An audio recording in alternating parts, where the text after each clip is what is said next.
Comment pourrait-on améliorer à notre échelle, sur la population malouine, ce problème de pollution que par exemple l'humain pourrait inspirer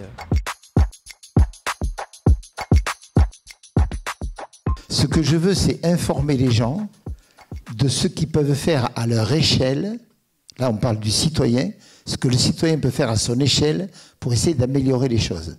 Il peut l'améliorer sur sa conduite personnelle, qu'elle soit en termes de chauffage, qu'elle soit en termes de déplacement. Vous avez ici le graphique des émissions de Saint-Malo.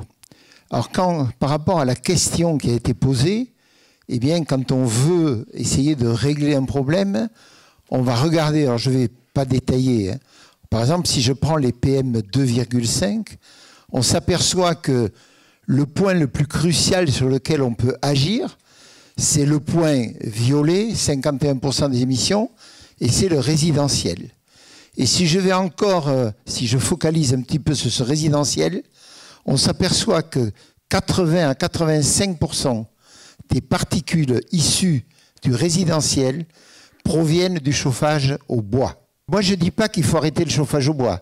Je dis que simplement, là, c'est le citoyen qui prend son destin en main, qui peut moderniser son chauffage. Juste quelques mots.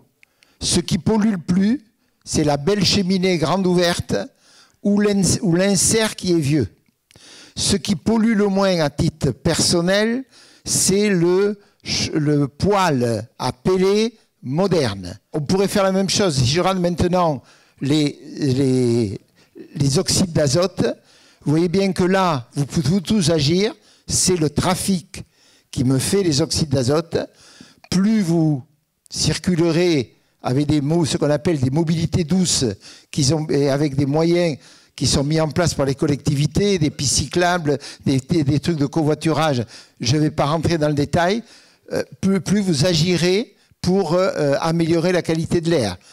Plus vous circulerez en voiture électrique, si vous devez circuler en voiture, plus vous améliorerez la qualité de l'air due aux émissions de l'échappement. Donc selon vous, vaut mieux ouvrir ou fermer alors? Fermer? En fait non, vaut mieux ouvrir. D'une part parce que vous allez faire diminuer le taux d'humidité chez vous, qui peut être responsable du développement de moisissures, donc c'est pas très bon pour la santé. Et d'autre part, c'est pas les mêmes polluants qu'on retrouve à l'intérieur et à l'extérieur. C'est pas les mêmes sources de polluants. On a évoqué les polluants chimiques qui peuvent être issus d'un certain nombre de produits ménagers que vous utilisez. Donc on va aérer. Alors on va aérer, on va essayer d'aérer souvent assez tôt le matin ou assez tard le soir si c'est possible. Donc 10 à 20 minutes le matin, 10 à 20 minutes le soir, de façon à en gros éliminer les polluants qui ont pu se générer dans votre logement. Alors, en cas d'épisode de pollution, faut-il plutôt rouler vitre ouverte ou vitre fermée?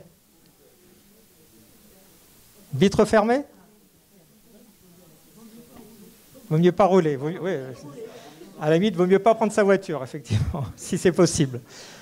Alors, en cas de pic de pollution, vitre fermée ou vitre ouverte? Alors, on va plutôt ouvrir les fenêtres, parce que ça a été démontré par un certain nombre d'études. Ce sont les automobilistes qui sont les plus exposés lors des pics de pollution. Parce que souvent, on suit une autre voiture qui va émettre des polluants. On va être dans un milieu plutôt confiné. Donc les polluants risquent de s'accumuler dans l'habitacle et on va essayer régulièrement d'ouvrir ces fenêtres de façon à ventiler un peu son habitacle et à éliminer les concentrations en polluants.